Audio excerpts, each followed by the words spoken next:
Hi, it's Naomi back with another vlog for you. This time I'm going to be talking about Cosmo by Carlie Sorosiak.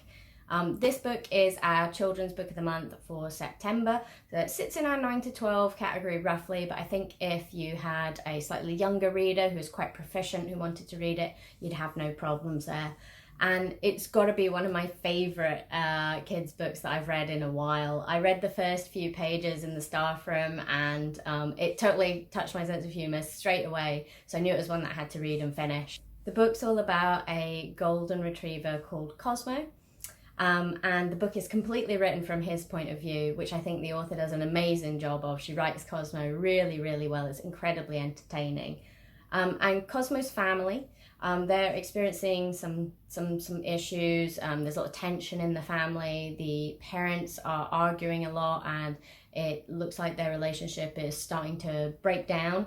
And so the young boy in the family, Max, he turns to Cosmo for some comfort, and Cosmo does what he can despite being a dog with no thumbs, as he regularly laments.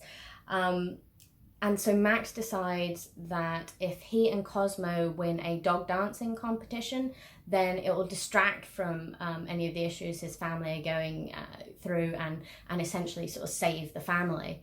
And Cosmo thinks this is a great idea because his favourite movie is Grease, and he absolutely loves the idea of dancing.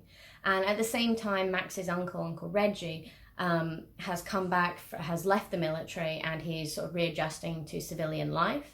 And in his role in the military, he was involved in a lot of dog training, so he decides to help Max and Cosmo with their routine, which ties things together quite nicely. And Uncle Reggie is a really cool character. In fact, I would love to read a book that was just about Uncle Reggie's life.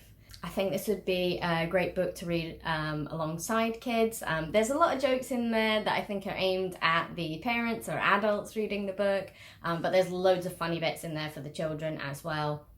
It also is the kind of book that brings up issues you might want to talk to your children about.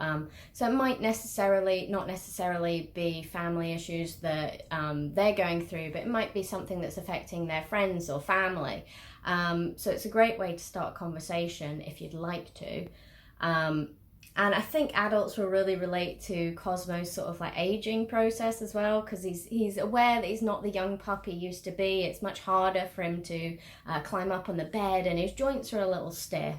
But the kids will really like the sort of funny parts. You know, he's constantly stealing sausage rolls and on a quest for bacon almost daily. I laughed so much when I was reading this book, and I've read parts out to people as well because, and I think that's a really good sign because it shows that you want to share the book, you're enjoying it that much. I think it's also a great book for dog lovers of any age. The author's observations almost always ring true. If you have owned or lived with a dog, then I think you're going to love this book. The emotional support that a pet provides, and all the kind of crazy everyday situations you get into with them, they're all in here. The author's done a great job with it. I think it is such an excellent book, and honestly, I think everyone should read it. Because as I say, you know, age is only a number, and I think Cosmo does a really good job of proving that in this book, and I think you should all check it out. But thank you very much for listening to me today. If you want to hear more from me, more from the other vloggers, or more from Waterstones in general, then please do subscribe to our channel, and I will see you next time. Bye-bye.